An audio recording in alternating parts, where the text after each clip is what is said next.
everybody, hello ladies and gentlemen, and welcome to another show with me, your host, Eugenio. And today we're going to interview somewhat problematic person, some might say. But we don't think so. We're gonna have a little chat with him, and we're gonna ask him some questions.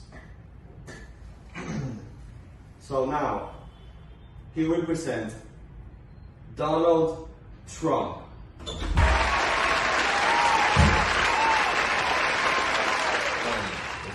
Oh no, thanks to you, Eugenio, for your inviting me.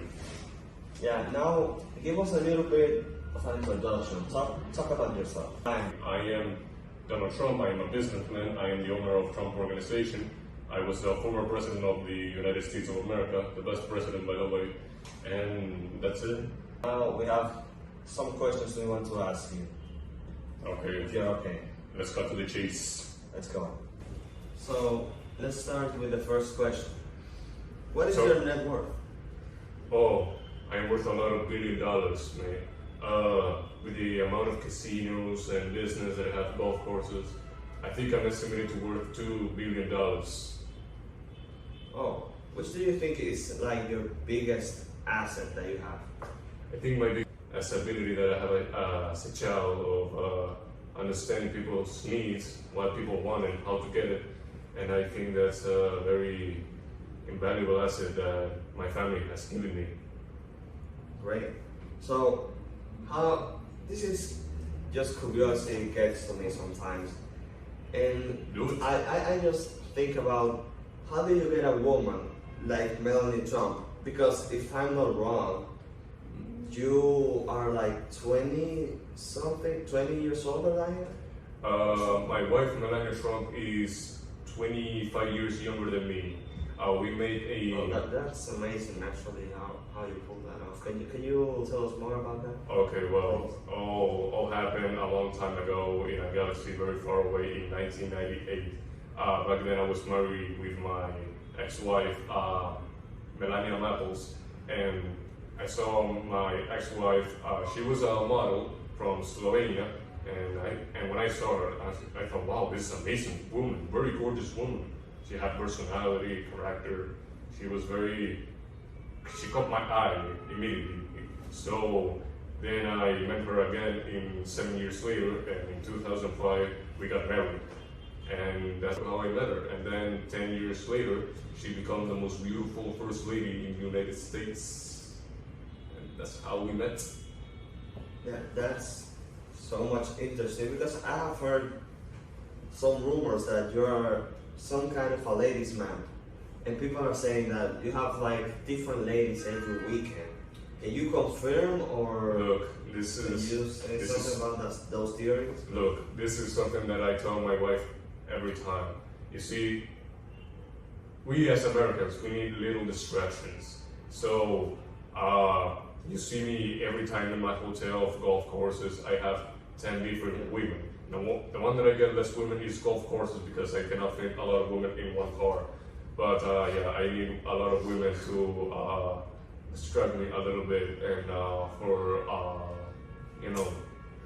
to settle down. So you say you're not a monogamous man. You like to be serious with one woman and then have little distractions with other ones.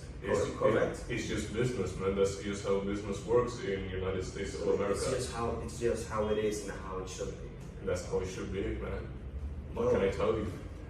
Perfect. So this is also very interesting. I would like to ask you, like, do you prefer your career as an actor or as a politician, and why? I think I like more being a politician because I can do more for the country than I can do as an actor. I didn't want to be a politician back in the 80s. Many people would interview me and ask me if I wanted to be a politician. And I said in a million years, I would never be a politician. But right now I become the best president of the United States. Much better than... Make America great again. Yeah, well, better than that Joe Biden, which is the most corrupt and incompetent president this country has ever had. It's a shame, really. So now that you talk about Joe Biden, do you blame Joe Biden for the Russian attack on the Ukraine? if I was president of the United States, that Putin will never invade Ukraine in a million years, because I was president. I have a very solid relationship with Putin. So yeah, we saw also all the pictures that you have with Putin and Kim Jong-un, very dangerous personalities, very good people. Yeah, very good people, but dangerous personalities with big nukes, and you always got along with them, never a problem. So, I mean, I even brought to him the topic of Ukraine, and he said, "No, Putin, you can't have Ukraine," because before even I was president, he had his eyes set on Ukraine because it was part of Mother Russia. But he never mentioned it, and it was because of me and my good relation with Putin that he never invaded Ukraine. He wanted me to win the elections of 2020, but disastrously that never got to be. Taiwan as well. I had a good relationship with Xi of China, and he never mentioned me Taiwan as well.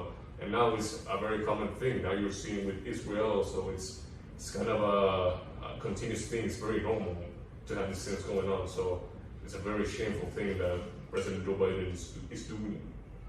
well, talking about Joe Biden, I have another question on hold.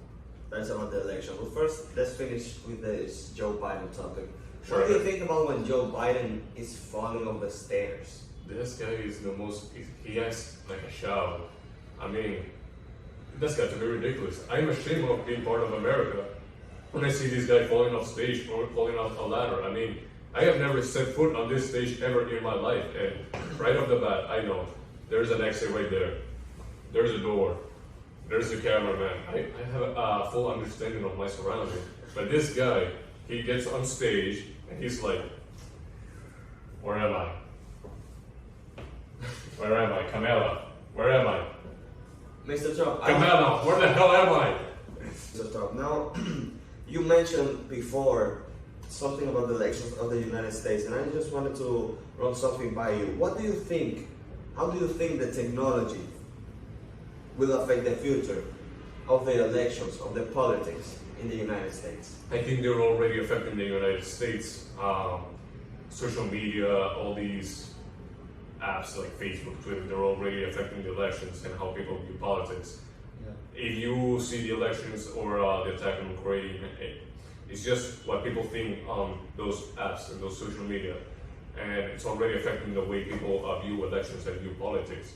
I personally, it's very important that we adapt to what's going on right now, like many other politicians from back then. I mean, John F. Kennedy was president when TV came out, and he basically adapted to these new forms.